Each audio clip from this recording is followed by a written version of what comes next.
What's up, everybody? Welcome back to the Beer for Beer Review channel. Thanks for checking in. Tonight, we have a special beer. They're all pretty special, right? But this one is super special to me. I have reviewed this beer before, but it was the 16 vintage. This is the 2017 version. Shout out to my buddy Stu, who went to the brewery and got this. This was a brewery-only release. This one came from the Brevard, North Carolina location.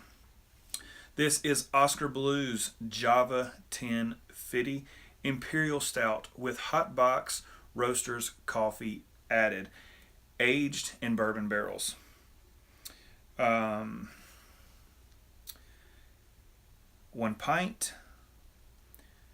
You know what? I didn't look up the ABV. Dang it. For some reason I thought it was on this can. Oh well. I'll put the ABV in the comments below. Let me look over this real quick while I'm showing you this sexy can. You see the Java up there. Hope the lights are not interfering with that too much. Anyway, I also got 2 cans of the barrel-aged 1050, which I had last year. I actually did a blind battle with that one, but I will review it straight up this year as well. Pretty soon probably, because I'm going to age one and drink one fresh, which is what I did last year. So Java 10 FIDY from Oskar Blues. I think this thing clocks in around 11 point something or 12 point something. It's a pretty big beer. The one that I drank last year, I aged a good bit. My buddy Clay and I reviewed it, and I will link to that right up here. And I let that age, and I feel like some of the coffee faded. So I wanted to do this one fresh. And this one was actually canned 10/30/17, so right at 22 days old, 23 days old at this point. It's right around Thanksgiving. I'm only going to pour a small amount. I will fill this glass actually, because this is their highball glass that they do their stouts in at the actual brewery. You can see that, hashtag PGG. And then my wife really likes the 1050 variants as well, so she will get some of this one for sure. Whoa, boy, this can is full. Pours out like motor oil, as you would expect with 1050. Let's stop right there. And pardon the splash. Man, you can see this dripping down the thing. All right, let's just go ahead and get a look at that. That is a finger of mocha head dissipating super quick. No, actually, it's kind of stalled out a little bit. Super dark, no light, period, nothing. Pitch black. I mean, ain't nothing coming through this thing. One of my favorite beers in the glass. You guys know that I've reviewed 1050 as well, which I think is one of the best shelf stouts out there. Period. So let's get a nose on this thing. If you've never had the Hot Box Roasters coffee, they do an excellent job with their beans. I went to Burning Can and came back with 2 big.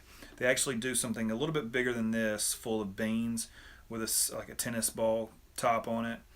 So you pop it open, it's sealed underneath. Really cool deal. I had 2 different variants of their coffee. It's good stuff. Let's get a nose. Vanilla bourbon coffee. Straightforward dark roast, actually. Almost espresso-like. Some of that marshmallow sugariness going on too. I forgot to tell you guys what the bottom of this can said. Hot, black, strong. There you go. A little bit of sweet vanilla coming off this too. This can's been out about 15 to 20 minutes, I think. Let's warm it up just a tad, even though we're on camera. Sorry.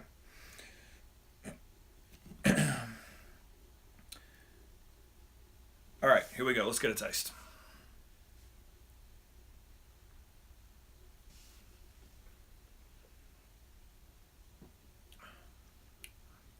Sweet. Goodness grief. I mean, mouthfeel, super viscous, like chewy. I'm really blown away by this beer, actually. This is much better than the This is already, just hands down, it's better than last year's version. It's not as boozy. There is some booze here, okay? Not taking that out, but it's not as boozy.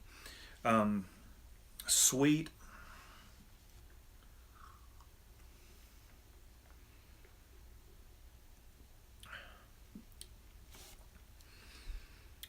Dark roasted coffee. Still black coffee. Vanilla. Sweet. Milk chocolate. A little bit of bitter chocolate on the back end, like baker's chocolate.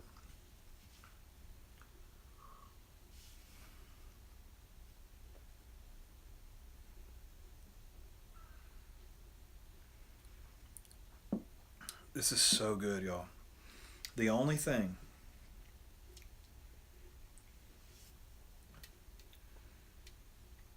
I'm going to ding it because I don't taste the bourbon very much. It's there. I've said this before in other videos. When you take a small sip of wine and you breathe over it, okay, and you can kind of tell the alcohol that's in it. This does the same. You breathe over that with just a little bit in your mouth. You get the bourbon. You get some barrel character. It's just not as prominent. And I think it's, you're just kind of catch-22. So if I sit on this, the coffee fades. And all we got last time was booze and bourbon. And I drink it fresh, I get less bourbon, but more coffee. Whatever. Whatever floats your boat, that's when you should drink it. Ideally, 2 cans of this is perfect because you can drink one now, taste all the coffee notes which are there, and then, or you could wait with the other can and then get more of the bourbon character and let some of the coffee fade. There is no green pepper notes with this coffee at all.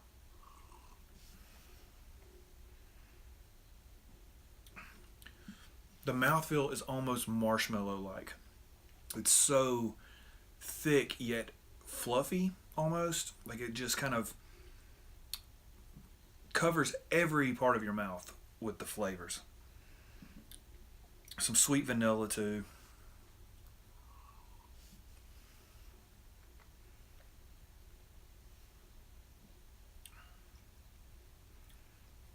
Yeah. It's so good. I mean, I love this beer. I still, and I know people like commented after I posted that other video. I used to have an Instagram page, and people commented on the Instagram like Java FIDY was the best FIDY, and I still think that bourbon barrel aged is better. I do love coffee beers though, but I still think Forefront bourbon fits 1050 better than the coffee does. So I don't know. I love it. If you can, this brewery only. Find it. They did a ton. The limit was like 2 or 3 cases, I think, for the conspiracy holders, and then they opened it up the next day to the public. So if you can get your hands on this, do it. Java 1050. Thanks for watching. Until next time, y'all. Cheers.